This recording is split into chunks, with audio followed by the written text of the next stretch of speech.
لیجیے یہ کتابیں اگر آپ پڑھنا چاہیں تو کتاب الملاحم میں پڑھیے. بدترین عذاب عربوں پر آیا کھڑا ہے، سروں پر تنا ہوا ہے، بدترین. ایسی جنگ ہونی ہے الملحمۃ العظمیٰ، جس کو کہ میں بھی آپ کے گواہی پیش کر دوں گا، جسے کہا گیا ہے لاسٹ کروسیڈ. بش نے بھی کروسیڈ کا لفظ بول دیا تھا، پھر واپس لیا اس نے. نکل جاتی ہے جس کے منہ سے سچی بات مستی میں، فقیہ مصلحت بین سے اور ہندے بادہ خار اچھا. کروسیڈ کہہ کر پھر واپس لیا. یہ کروسیڈ، اس کے اوپر جس قدر نقصان ہونا ہے عربوں کا. گریٹر اسرائیل بنے گا، یہ عراق، شام، اردن، سعودی عرب کا کچھ شمالی علاقہ، ترکی کا جنوبی علاقہ، مصر کا صحرائے سینا، اور اس کے ساتھ ہی جو بہترین اس کا زرخیز ترین علاقہ ڈیلٹا آف نائل، یہ سب یہودیوں کے قبضے میں جائے گا. اس کو حدیث میں کہا گیا الملحمۃ العظمیٰ. عیسائی 80 علم لے کر ہے مسلمانوں تم پر حملہ آور ہوں گے، اور ہر علم کے نیچے 12,000 فوج ہوگی. 9.5 لاکھ فوج. یہ نیٹو کی تیاری کس کے لیے ہو رہی ہے؟ جب یو ایس ایس آر کا خاتمہ ہوا تو پوچھا گیا تھا نیٹو چیف سے، اب کس لیے؟ تمہارا وہ دشمن تو ختم ہو گیا، اب ہمیں اسلامک فنڈامنٹلزم سے نمٹنا ہے. وہ جانتے ہیں خطرہ یہی ہے. اب اسلام ابھر سکتا ہے، مسلمانوں کے سینوں کے اندر وہ آگ ہے، اوپر خاکستر آ گیا ہے، تم پہ اٹھانا بیٹھنا. یہ اندر تو انگارہ ہے، اوپر سے راکھ ہے، اس سے دھوکہ نہ کھا جانا ان کے دلوں کے اندر. اور بش نے کہا تھا مسلمان چاہتے ہیں کہ ہسپانیہ سے لے کر انڈونیشیا تک نظام خلافت قائم کریں. اور میں حیران ہوا تھا کہ اس کمبخت کو ہسپانیہ کا خیال کیسے آ گیا. ہمیں تو کبھی آتا ہی نہیں، اب ہم تو بھول گئے. وہ تو 500 برس پرانی بات ہے جبکہ وہاں سے ہمیں نکال دیا گیا تھا. اگرچہ اقبال نے کہا تھا ہے ارض فلسطین پہ یہودی کا اگر حق، ہسپانیہ پر حق نہیں کیوں اہل عرب کا. ہسپانیہ میں تو 800 سال حکومت کی مسلمانوں نے، اور ابھی 500 برس سے گزرے ہیں نا. یہودی تو ارض مقدس سے 2000 سال نکالے گئے. انہیں لا کے آباد کیا گیا، عربوں کے سینے میں خنجر بھونک دیا گیا. وہ چھوٹا سا ملک جو چاہتا کرتا، کوئی پوچھنے والا نہیں. امریکہ جیسے اپنے بیٹے کی حفاظت کرے ویسے کرتا ہے اس کی. اور حضور نے فرمایا ہے وہ جنگ جب ہوگی تو ایک باپ کے اگر 100 بیٹے ہوں گے تو 99 ختم ہو جائیں گے، ایک بچے گا. یہ حدیث ہے، حدیث صحیح. اور آپ نے فرمایا ویل للعرب من شر قد اقترب. عربوں کے لیے ہلاکت ہے، عربوں کے لیے بربادی ہے اس شر سے جو قریب آ چکی ہے. اور آج جس طرح انہوں نے ان کی تہذیب کو اختیار کر لیا ہے، دبئی جا کر دیکھیے، بدترین مغربی معاشرہ جو ہے وہ دبئی کے اندر ہم نے قائم کر کے دکھا دیا. اب سعودی عرب اس راستے پر بڑھ رہا ہے. اور اس کے بعد نمبر 2 پر جو ہے ہم پاکستانی ہیں. لیکن میں اس کے وہ پہلی بات جو کہہ رہا ہوں وہ تو یقینی ہے، اس میں تو احادیث صحیحہ موجود ہے. اگرچہ اس کے بعد پانسا پلٹے گا، پھر حضرت مہدی کا ظہور ہوگا، حضرت عیسیٰ کا نزول ہوگا، اور وہ گریٹر اسرائیل گریٹر گریو یارڈ بنے گا یہودیوں کا. ایک ایک یہودی قتل ہوگا اور دفن ہوگا. یہ بات میں ہونا ہے، میں پہلی بات پر فرض کر رہا ہوں. وہ پانسا پلٹے گا جب پلٹے گا. ابھی جو سامنے ہے وہ کیا ہے؟ جس ملحمۃ العظمیٰ کہا حضور نے، جسے آرمگیڈون کہتے ہیں عیسائی. آرمگیڈون کی اگر کہیں جا کر آپ دیکھیں گے، آپ ڈکشنری میں مانی تو کیا لکھا ہے؟ A very big war which will be fought between the forces of evil and good before the end of this world. اس دنیا کے خاتمے سے پہلے خیر اور شر کی قوتوں کے درمیان بہت بڑی جنگ ہوگی. ارمجدون اسے کہتے ہیں عربی میں، اور آرمگیڈون اسے کہتے ہیں انگریزی کے اندر. اور یہ بائبل کی آخری کتاب کے اندر ہے، جو اس میں کہ مکاشفات یوحنا، ریولیشنز آف سینٹ جان. یہ تو میں کہہ رہا ہوں یقین کے ساتھ، اور زیادہ دور نہیں ہے، آیا چاہتا ہے.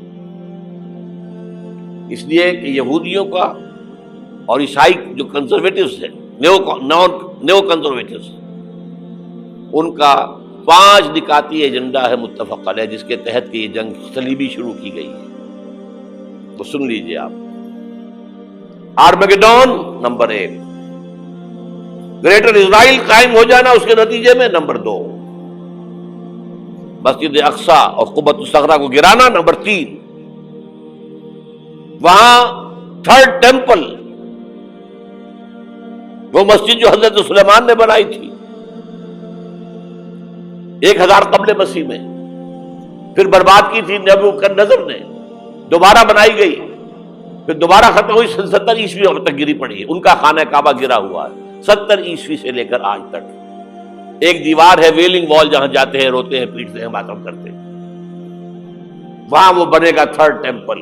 اور نمبر 4، اس میں لا کر رکھا جائے گا تخت حضرت داؤد کا. یہ تخت کہاں ہے اس وقت؟ یہ لندن شریف کے اندر، جو ان کی پارلیمنٹ کا جو چرچ ہے، ویسٹ منسٹر ایبے، اس میں رکھا ہوا ہے. ایک پتھر تھا جس پر بٹھا کر حضرت داؤد کی تاج پوشی ہوئی، پھر حضرت سلیمان کی ہوئی، پھر وہ پتھر رکھ دیا گیا جب حضرت سلیمان نے بنایا ہیکل مسجد اقصی، وہاں رہا وہ. ہر بادشاہ جو تھا یہودی اسی کے اوپر بٹھا کر اس کی تاج پوشی ہوتی تھی. سن 70 میں ٹائٹس نے گرایا اسے، ہیکل کو، وہ پتھر لے گیا، وہاں سے روم گیا، روم سے آئرلینڈ گیا، آئرلینڈ سے اسکاٹ لینڈ آیا، اسکاٹ لینڈ سے انگلینڈ آیا، اور اب وہ رکھا ہوا ہے 14ویں صدی عیسوی سے آج تک. وہ ویسٹ منسٹر ایبے میں رکھا ہوا، ایک کرسی کی سیٹ میں اسے بنا دیا گیا ہے تخت کی شکل. اب انگریزوں میں کوئی ملکہ ہو، کوئی بادشاہ ہو جس کی بھی تاج پوشی ہونی اس میں ہو، یہ لا کر رکھا جائے گا تھرڈ ٹیمپل میں. اور اس پر یہودیوں کے خیال کے مطابق ان کا مسیحا آئے گا جو مسیح دجال ہوگا. عیسائیوں کے خیال کے مطابق حضرت عیسیٰ آئیں گے، وہ ہمارا بھی خیال ہے حضرت عیسیٰ آئیں گے علیہ السلام. بہرحال یہ تو بعد کی باتیں ہیں نا. اس وقت جو میں عرض کر رہا ہوں، عربوں پر بہت بڑا عذاب، اور پاکستان کا معاملہ البتہ یہ ہے، میں یقین سے نہیں کہہ سکتا. ہینگنگ ان دی بیلنس، ہو سکتا ہے اللہ تعالیٰ ہم پر رحم فرمائے، ہو سکتا ہے، اگرچہ اس کی کچھ شرائط ہوں گی. چمن کے مالک اگر بنا لیں موافق اپنا شعار، اب بھی چمن میں آ سکتی ہے پلٹ کر چمن سے روٹھی بہار، اب بھی ہو سکتی ہے. اور یہ بھی ہو سکتا ہے کہ اللہ تعالیٰ نے معجزانہ طور پر ہمیں ملک دیا، ہم نے اللہ سے بدعہدی کی، وعدہ خلافی کی، غداری کی، لہذا سزا دی جائے اور ہم سے یہ ملک چھین لیا جائے. It's just possible. دور نہ سمجھے، اسے انہونی بات نہ سمجھے. جو گھیراؤ ہو رہا ہے آپ کے مغرب میں نیٹو فورسز اور مشرق میں بھارتی فورسز گدھوں کی طرح بیٹھے ہوئے انتظار کر رہے ہیں پاکستان اور ڈسٹیبلائز ہو جائے، یہاں اور بدامنی ہو جائے. اب لاہور میں پھر آج دھماکے ہو گئے ہیں. 2 دن پہلے کا دھماکہ میں سہ کے آیا ہوا ہوں، آپ کے سامنے بیٹھا ہوں. وہ جانیں بچی ہیں جو ہماری اکیڈمی کا حشر ہوا، تو میں آپ کو نہیں بتا سکتا. یہ سارا کیوں ہو رہا ہے؟ تاکہ یہاں بدامنی ہو جائے اور ہمیں جواز مل جائے. مغرب سے نیٹو فورسز داخل ہو جائیں، مشرق سے بھارتی فورسز آ جائیں، اور ہمارے ایٹمی دانت توڑ کر اور پھر ہمیں بھارت کے سامنے ڈال دیا جائے. نو ڈو ایز یو لائک. یہ ان کا نقشہ ہے. ہوگا کیا وہ اللہ جانتا ہے. ہوگا وہ جو اللہ چاہے. لیکن اللہ کا چاہنا جو ہے وہ کس پر منحصر ہے؟ یہاں انقلاب برپا کرو، یہاں اسلام لاؤ. اگر دھندوں میں لگے رہو گے تو وہ خود بخود نہیں آ جائے گا انقلاب. صحابہ نے جانیں دی تھی، کتنی تکلیفیں اٹھائی تھی. 12 برس تک مکی دور کے اندر با نشہ درویشی در ساز و دمادم زن، جو پختہ شبی خدرا بر سلطنت جم سن. یوم طائف یاد ہے جو حضرت عائشہ فرماتی ہے کہ میں نے پوچھا تھا حضور سے کہ یوم احد سے زیادہ سختی بھی آپ پر کبھی آئی؟ یوم احد پر کیا ہوا تھا؟ تلوار کا وار پڑا تھا آپ کے چہرہ مبارک، یہ جو رخسار کی ہڈی ہے اس کے اندر وار گیا ہے، اوپر خود کی 2 کڑیاں تھیں وہ اس میں گھس گئیں، 2 دندان مبارک شہید ہوئے۔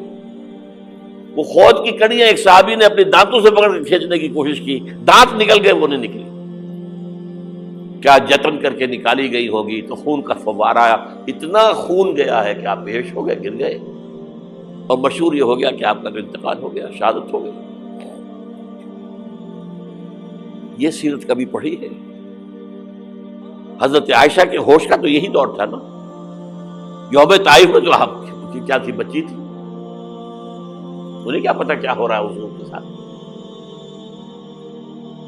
3 دن تک حضور مکے کی گلیاں اور وہاں کے اوباش لوگ پتھراؤ کر رہے گئے تھے اس امید میں کہ شاید وہاں کا کوئی سردار ایمان لے آئے، تو یہاں تو ابو طالب بھی فوت ہو گئے، یہی دنیاوی سہارا تھا، خاندانی سہارا تھا ابو طالب کے ذریعے، اور گھر میں ایک دلجوئی کرنے والی رفیقہ حیات تھی، وہ بھی، ان کا بھی انتقال ہو گیا۔ آپ نے کہا یہ عام الحزن ہے، اب تو سب کو طے ہو گیا قریش کو کہ آپ جیسے قتل کر دو، اسی لیے آپ گئے طائف، شاید وہاں کا کوئی بڑا سردار مانے ایمان لے آئے مجھ پر تو میں اپنا مرکز ادھر شفٹ کر دوں۔ تینوں سے ملے ہیں، تینوں نے وہ جواب دیے ہیں، نکل جاؤ یہاں سے، میں تمہارے ساتھ بات بھی کرنے کو تیار نہیں۔ اچھا، تمہارے سوا کوئی نہیں ملا تھا اللہ کو نبی بنا کر بھیجنے کے لیے؟ دیکھو جاؤ، میں بات نہیں کرنا چاہتا، ہو سکتا ہے میں بے عزتی کر بیٹھوں، واقعی تم اللہ کے نبی ہو تو میں مارا جاؤں گا، جاؤ جاؤ جاؤ۔ یہ سلوک محبت کے ساتھ ہوا ہے۔ اور پھر چھوکروں کو، اسٹریٹ ارچنز جنہیں آپ کہتے ہیں، اشارہ کیا تھا، خبر لو ان کی، پتھراؤ ہو رہا ہے، ساتھ کوئی ہے ہی نہیں، ایک آدمی صرف، زید ابن حارثہ۔ اب سامنے سے پتھر آ رہے ہیں تو حضرت زید آگے آ جاتے ہیں، ڈھال بنتے ہیں، مجھے لگے پتھر حضور کو لگے، اب پیچھے سے آ رہے ہیں، چاروں طرف سے تو ڈھال نہیں بن سکتا ایک شخص، جسم لہو لہان، خون جا کر جوتیوں میں جم گیا ہے، جوتی اتر نہیں دی۔ پھر وہاں سے واپسی پر جو دعا مانگی ہے، اللہم الیک اشکو ضعف قوتی وقلت حیلتی وہوانی علی الناس، اے اللہ تیری جناب میں فریاد لے کر آیا ہوں اپنے قوت کی کمی کا، اپنے وسائل کی کمی کا، اور جو ذلت و خواری ہو رہی ہے لوگوں کے سامنے، الا ملتکلنی، مجھے کس کے حوالے کر دیا ہے، الا بعیدی یتجہمنی، یہ میرے اوپر ہجوم کر کے آ جائے، حملہ کرے، اور عدو من لگتا امرے، یہ دشمن کے حوالے میرا معاملہ کیا ہے، جو چاہے کر دے وہ۔ لیکن پھر عبدیت غالب آتی ہے، ان لم یکن علی غضبک فلا ابالی، اللہ اگر تو ناراض نہیں ہے تو مجھے کوئی پرواہ نہیں، سر تقدیم خم ہے جو مزاج یار میں آئے، مجھے اندیشہ یہ ہے کہ تو ناراض تو نہیں ہوگی۔ یہ تکلیفیں جھیلی ہے، سینکڑوں صحابہ نے جانوں کا نذرانہ پیش کیا ہے، احزاب کی جنگ میں فاقوں پر فاقے ہو رہے تھے، اور ان فاقوں کی حالت میں خندق کھودنے کا حکم ملا ہے، لوگوں کی کمریں دوہری ہو رہی ہیں، پتھر باندھے ہیں اپنے پیٹوں سے، اپنی چادروں کے ساتھ کس کر کمر دوہری نہ ہو جائے، اور جب صحابہ کدالیں چلا رہے ہیں تو کیا کہہ رہے ہیں، نحن الذین بایعوا محمدا علی الجہاد ما بقینا ابدا، اللہم لا عیش الا عیش الاخرہ۔ صحابہ کہتے تھے ہم وہ لوگ ہیں جنہوں نے محمد سے بیعت کی ہے کہ جہاد کرتے رہیں گے جب تک جان میں جان نکل جائے تو بات، اور جان ہے، چاہے ابھی بھوک سے کمر دوڑی ہوئی جا رہی، جان تو ہے۔ اور ایک دفعہ کہتے تھے اللہم لا عیش الا عیش الاخرہ، اللہ عیش، زندگی تو آخرت کی زندگی ہے۔ اور حضور فرماتے تھے، حضور کے بیٹھے ہوئے نہیں تھے گاؤں تکیہ لگا کر، پتھر اٹھا کر خندق میں سے لے جا کر باہر پھینک رہے تھے،